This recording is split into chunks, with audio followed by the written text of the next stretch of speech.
It's International Women's Day, and the theme this year is Break the Bias. And here are some incredible women that have been doing just that in the sports community. There was a point where I wanted to work in baseball. That was always going to be my goal.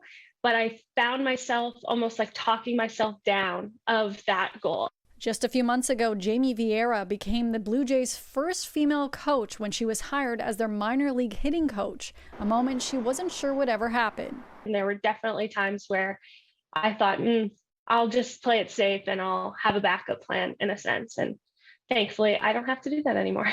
Team Canada's women's hockey team, Sarah Nurse, she became the first Black woman to win a gold medal in hockey at the Olympics just a few weeks ago and has been using her platform for years to make hockey more inclusive.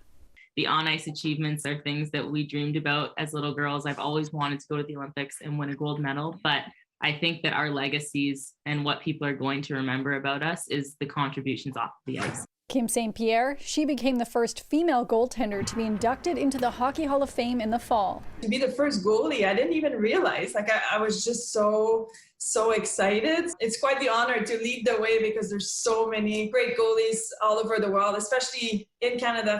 And a shout out to SHERYL SWOOPES, the former WNBA star and Basketball Hall of Fame inductee.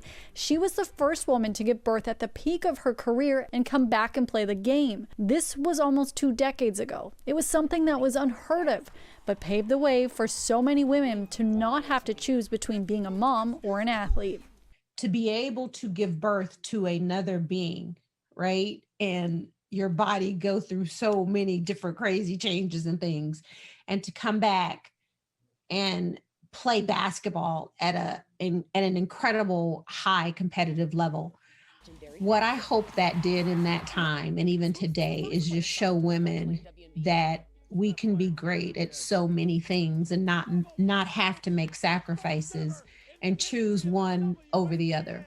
Canada's women's soccer stars, they won gold this summer, and they've been growing the game on the pitch for decades. But just like in basketball and hockey, there is no domestic female soccer leagues in the country. Retired soccer star Diana Matheson, she's hoping to change that.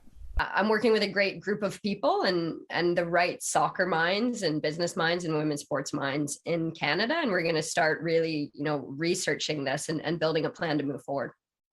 We've been sharing stories of incredible women in sports all year long. If you go to citynews.ca, you type in Heather McLean, Kayla Alexander, Ruby West, just to name a few, you'll hear from some of the great athletes in our country. For City News in Toronto, I'm Lindsay Dunn.